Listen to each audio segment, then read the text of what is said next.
You've heard the phrase, right? The butterfly effect. It's everywhere. Movies, books. It's this super captivating idea that one tiny little action can snowball into something massive, something world-changing. But what if I told you that the version of the story we all know is actually getting the science totally wrong? All right, let's get into it.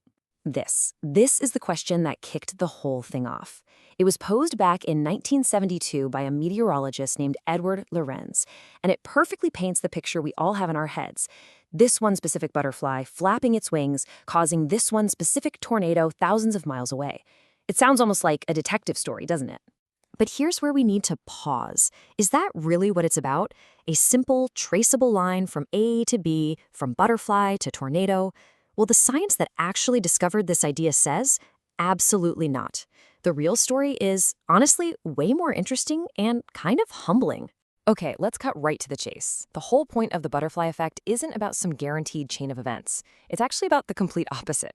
It's about the deep, fundamental unpredictability that's baked into really complex systems, like, our weather, the global economy, maybe even our own lives. And this is the part everybody misses. Lorenz wasn't saying the butterfly will definitely cause the tornado.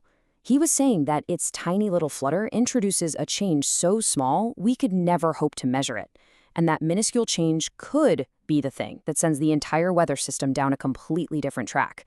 Or it could do absolutely nothing. The key, the whole point, is that we can never, ever know for sure. To really get this, we've got to go back to how this was all discovered. Because this wasn't some grand theory someone was trying to prove. Nope. It was a complete accident. A ghost in the machine that one guy found while he was trying to do something else entirely. So meet Edward Lorenz. It's the 1960s, and he's a meteorologist at MIT. He's chasing the ultimate prize in his field, figuring out how to make accurate long-range weather forecasts. So what does he do? He builds this early computer model, a kind of mini atmosphere that runs on just 3 very specific mathematical equations. Now, the system was deterministic, which is just a fancy way of saying if you put in the exact same starting numbers, you should always get the exact same result. And this is where the story gets really good.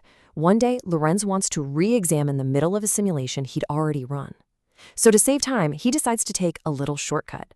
Instead of starting all the way from the beginning, he just types in the numbers from a printout he had, right from the middle of the sequence. Smart, right? A totally logical time saver. But here's the tiny, almost invisible detail that changed modern science. The computer, in its memory, was holding the number out to 6 decimal places, 0.506127. But the printout, it only showed 3 decimal places, 0.506. Lorenz typed in that rounded number, thinking, what's the difference? It's 1,000th of a decimal point. It's totally irrelevant. So he punched it in and went to grab a cup of coffee. When he came back, he couldn't believe his eyes. At first, the new simulation looked exactly like the old one.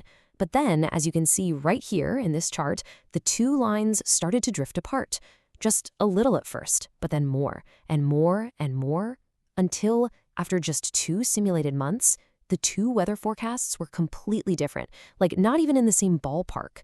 That tiny, insignificant rounding error, his butterfly, had created a massive tornado in his data. Lorenz knew right away this wasn't just a bug. He had stumbled onto something fundamental about how our world works. This single accident gave birth to a whole new field of science called chaos theory. And it all boils down to one powerful idea. This is the formal, sciencey name for the butterfly effect: sensitive dependence on initial conditions.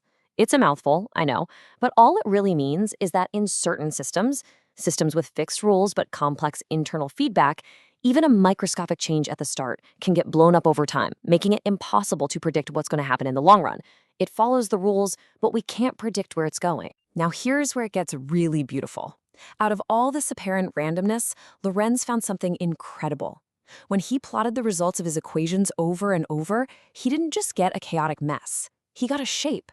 A stunning, complex, and beautiful pattern that has become the visual icon for all of chaos theory. This is called the Lorenz Attractor, and you can't miss it. It looks just like a butterfly's wings. How cool is that?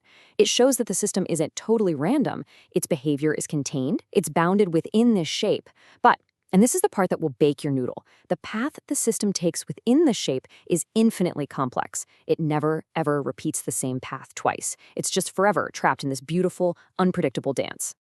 So what does all this mean for us in the real world? Well, it means there are hard limits on what we can know. Chaos theory showed us that for weather forecasting, there's something called a predictability horizon. Since we can never measure every single gust of wind and drop of moisture perfectly, any weather forecast beyond about 2 weeks is basically just a guess. The tiny errors have grown so large that the prediction becomes meaningless. And listen, this isn't just about the weather. This principle, this sensitive dependence, is hiding in plain sight. It shapes some of the most complex, most important systems that run our modern world. I mean, think about the 2008 financial crisis. It started with what seemed like a small, contained problem, some risky home loans being given out in the United States. But the global financial system had become so tangled and interconnected, with these loans being chopped up and sold all over the world, that when those first few homeowners started to default, that tiny crack spread, amplified, and cascaded through the whole system until it brought the entire global economy to its knees. And hey, if you want a perfect example from today, just look at the AI on your phone or computer. Change a single word in a prompt you give to a large language model, you could go from a happy poem to a technical manual with one tiny tweak. The initial condition, your prompt, is so incredibly sensitive that little changes can lead to completely different worlds. The AI is a chaotic system. So after all that, now that we know what the butterfly effect really is, what are we supposed to do with it? What's the big takeaway here? Well, it really forces us to change how we think about control and prediction. It's so important to separate this idea from other things we talk about. A domino effect, that's linear. It's predictable. You push one, the next one falls. A ripple effect spreads out, sure, but you can usually trace it back to the source. The butterfly effect is a totally different beast. The link between cause and effect is hidden, it's way out of proportion, and it is fundamentally, deeply unpredictable. And this brings us right back to the biggest mistake people make. Pop culture looks at the butterfly effect and sees a lever, a secret button you can press to control a huge outcome. But the science, the actual reality of it, is the exact opposite. It's a declaration of unpredictability. It's the universe basically telling us, hey, for some systems, you will never know for sure what a small change will do. So I think the ultimate lesson here is a pretty humbling one. The world is not some simple machine. It's not a neat line of dominoes that we can just tip over and predict exactly what will happen. It's a messy, complex, interconnected, and often chaotic system. And just accepting that, that's the first real step to dealing with it. And that leaves us with a final, really important question to think about. If we can't perfectly control or predict the future in these big, complex systems, then maybe our goal shouldn't be control at all. Maybe instead of trying to steer every single outcome, we should focus on building systems and communities, and maybe even ourselves, to be more adaptable, more robust, more resilient. So we're ready to handle the tornadoes, no matter which butterfly we think might have caused them.